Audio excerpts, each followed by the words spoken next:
So it's no secret that in the wintertime it can either be feast or it can be famine. Those fish group up into big schools and you can either find them or you don't. And if you don't find them, it can be a brutal day with the cold nipping at your heels the entire day. But I have 4 baits that I want to talk about, 3 that you've thrown, 1 that you probably haven't ever even fished that is really, really special, that I have caught tons of fish personally on it if you follow the channel. And I want to break those down to help keep you guys on the feast side of this instead of the famine side. So the first bait that I want to talk about is one of my absolute favorites, and it gets a ton of bites and it catches giants. And that's going to be an A-rig.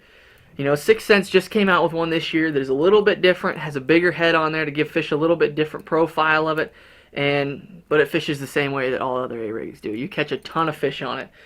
And the way I fish it is I fish it with 3 hooks, because when I fished MLF I can only fish 3 hooks, so that's why you see this one with 3 hooks on the bottom and 2 dummies up top. But you can just as easily fish it with 5. Some of the things that I'm going to do to this rig right off the bat is you have to keel it. Otherwise it'll kind of fall through the water all different ways. Now, since I have 2 dummies up top, I just keep my bottom 3 the same weight. I think they're an 1/8 ounce. But if I were fishing it with all 5 of them on there, I would probably put a 1/4 ounce on the bottom 2, or if you're fishing it super deep, because some of these fish on some of these lakes are getting into 40, 50, and 60 feet, you could even put a 1/2 ounce or even 3/4 ounce. I've fished up to it on the bottom of these to really drag that sucker down. And one of my favorite things to do is fish it with Panoptics and go around and look for fish, but if you don't have Panoptics, it's just as easy to catch them without it. What you're going to want to do is you're going to want to target structure on the bank that you can see, or you idle over it with your graphs that those deeper fish are going to relate to, you know, those steeper contours, somewhere where those fish are going to be able to pull up and back off easy. You can go down bluff walls with this sucker and catch a ton of fish. Now, some other modifications that I do if you're fishing 3 or if you're fishing 5 is you have to make your center one a target. That is the key. Even if you have hooks on all of them, it's always easier if there's one bait that they're targeting, because they're just going to get that bait better. And so what I will do with fishing 3 or 5 is I will make my top 2 smaller and more bland colored. So you can see right here I have 2 smaller swim baits on there. I think they're 3-inch, maybe 3.3-inch. And then on the bottom I make them bigger but the same color as the top 2. So they're the same color, but instead of a 3.3 they're now a 3.8. And then my middle one, which I want my target to be, I make it even bigger than that sometimes, or I'll keep it the same size, but I make it a different color than the rest of the rig.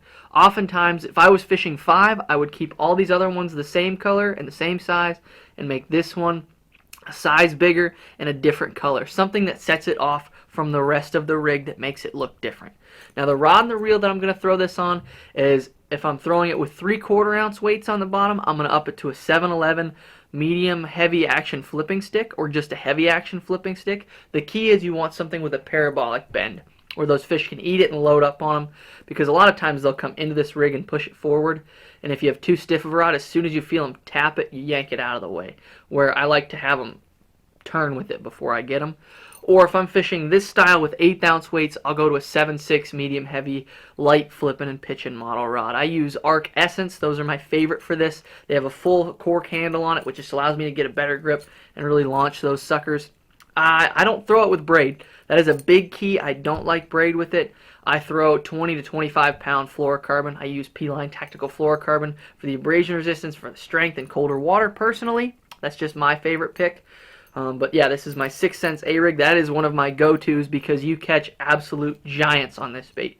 There's probably no better big fish bait. I mean, it's so good they outlawed it in a bunch of tournament circuits. So that tells you how good it is. So that's my number 1. My number 2 is going to be Old Reliable, which is a blade bait. Right? This is that 6 Sense slice blade bait, and it just has that heavy weight in the front, and it's a good way to just catch a bunch of fish. When they're really, really cold, like they are right now by me, like I'm starting to have hard water by me. So I don't even take my boat out anymore unless I'm going different places. But this is a bait that we catch them through the ice all winter long, and it's one that I know they eat. You can vertical fish it, or you can cast it out as soon as that ice comes off, or right before that ice comes on, all the way up till pre-spawn for the most part is when I'm going to fish this bait. But I like that on a 7.2 medium heavy action spinning rod with a 3000 series reel. I use braid to a fluorocarbon leader, so I like that P-Line with a Spin-X braid. That is my favorite. It has the multicolors on there. I can see it really, really well. And I'll go to a 10-pound fluorocarbon leader. That 3000 series reel just allows me to pick it up really, really fast because a lot of times you're making different casts at certain objects and whatnot. But the way I work that bait, which is pretty key, is I make hops with it. And to illustrate this, I have a whiteboard because it makes things a little bit easier to see what I'm talking about. So when you're fishing a blade bait, you fish it a lot like a lipless. It's kind of the lift and hop technique, or where you're just hopping it. Kind of like you would hop a jig. So what I do, if this is the bottom, is I cast it out and let it fall to the bottom. And then these solid lines are when I'm pulling it. So I'll pull it up, maybe a foot or two off the bottom. And then the dash lines are where I let it fall. So I'll let it fall. And the key with this is those fish will be triggered on different amounts of a pull each day. So that'll make sense here in a second. So some days they might want to pull like that and let it fall. Some days they might want a double pull, let it fall.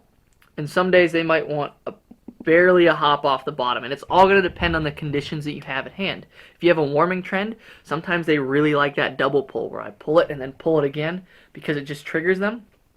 Or sometimes when you have a cold front, they like just when you barely hop it. Because what that bait does is it vibrates up and then falls back down. And you get that reaction strike out of them. And where I'm going to fish that bait is I like fishing it around deeper brush piles. You know, you can fish it out in 40, 50, 60 feet of water. The key with that is bait fish. If you can find an area that has a lot of bait, that's where that is going to really, really shine, because what that imitates more than anything else is bait fish on the bottom, and it will really, really trigger those fish if you can idle around and find areas that that bait is really, really keying in on, and then just going through and fishing the best structure that those fish are going to be setting up on, whether it's points, whether it's ditches, whether it's deep timber, etc. Just looking for that bait fish is absolutely key. The third bait that I'm going to talk about that probably everybody has thrown is a football jig. I like that Z-Man cross-eyes football jig. It has an indistinct weed guard from all the others that makes it go through brush a little bit easier when I get around laydowns. And it has a super big hook on there for really sticking those fish.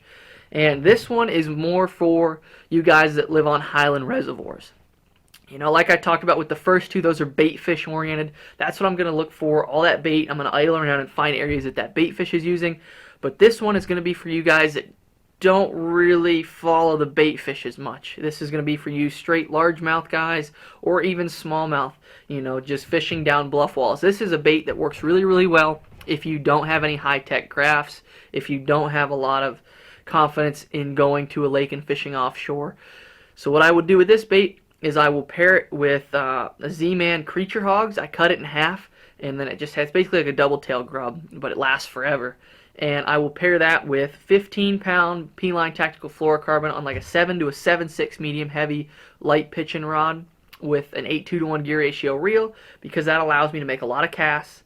And I will go down the bank on bluff walls, on steeper points, and I will just drag that baby. I'll cast it out and just pull it along through there. You can also fish it on deeper flats, channel swings, etc. But bluff walls are where I really, really love to throw that sucker. It's a really easy pattern to pick up on in the wintertime. It's not always the winning pattern, but it's always a pattern you can catch fish on. Just looking at your map, finding where the key creek channel swings up along, and getting on that bank and just throwing this jig up there, letting it hop down there. That's going to be key with a football jig. So that is one of my absolute favorites and a go-to of mine in the wintertime. Now for a bait that probably most of you guys have never even fished. This is a Z-Man Streaks, and it is most commonly referred to as a Damiki rig. This is in the smaller 2.75 version. And all I do is Z-Man makes a cool Damiki head to put it on, or you can pair it with just a simple ball head. And all you're going to want to do with this bait is find the bait fish, or get on those bluff walls like we talked about if you guys don't have high-tech electronics. And I'm either going to cast it out and let it pendulum to the bottom, going through bait or going along the bank, or I'm going to vertical fish over top of those fish, where I get out there and I'm looking on my down imaging and I can see those fish. And all I do is cat and mouse with it. It's basically like ice fishing. All you do is keep it just above them, like a foot or two, and just as those fish start coming up to look at it, just inch it away from them just a little bit. Now, if you get into an area that has a lot of bait, another really good technique that I love is when those bass are in the bait and you can see them on your down imaging, on your live, on your 360, in the bait, I will cast it out and I will pendulum it where it's just swinging down through there, and you'll watch those fish come up and you'll just feel them tick. Now, there is a super critical piece to this. I won't use a ball head very often if I'm fishing for largemouth. I typically go with a swim bait style head that has a keel to it, that doesn't allow it to roll. What happens if you use a ball head with largemouth is it will roll in their mouth and you will skin hook them on the roof of the mouth every time. It's important for this technique, though, that you use a heavier action rod when it comes to a spinning rod, which is what I'm going to throw this on, what you should throw this on. I like a 7-foot medium fast action spinning rod to where I have some backbone in that rod, because it's a single hook bait, so you can get away with it, but you also don't want to pull it out of their mouth every time. So like your favorite drop shot rod, that's what I like to throw this on, but a little bit stiffer than that.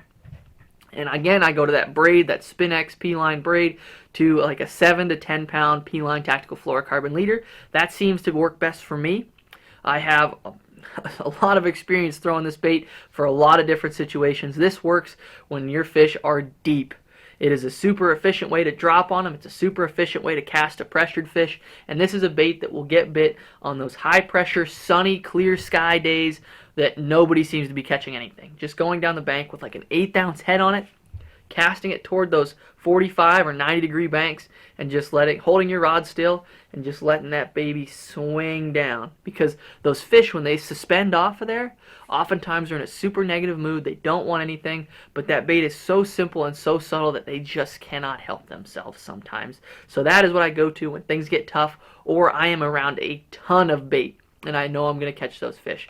So that is one of my absolute favorites. You guys have probably never even thrown. I bet you've heard of it a little bit though, but you've probably never thrown it, and you really, really should think about it, because it shines when that water is super frigid like it is right now, when it is the coldest it's going to get out of the entire year. Okay. Where are we at? 11 minutes? Not bad. So real quick, guys, if you haven't already, be sure to hit that subscribe button to follow along with my content. And if you like today's video, be sure to check out this video I have linked up here, where I talk about everything you should know on my secret tips about fishing a mag draft. It is a super, super fun bait, and it can get you some giant bites, and it is underrated in my opinion. But with these tips, you can catch a ton more fish with it. But thank you guys so much for watching. God bless, and I hope y'all take care.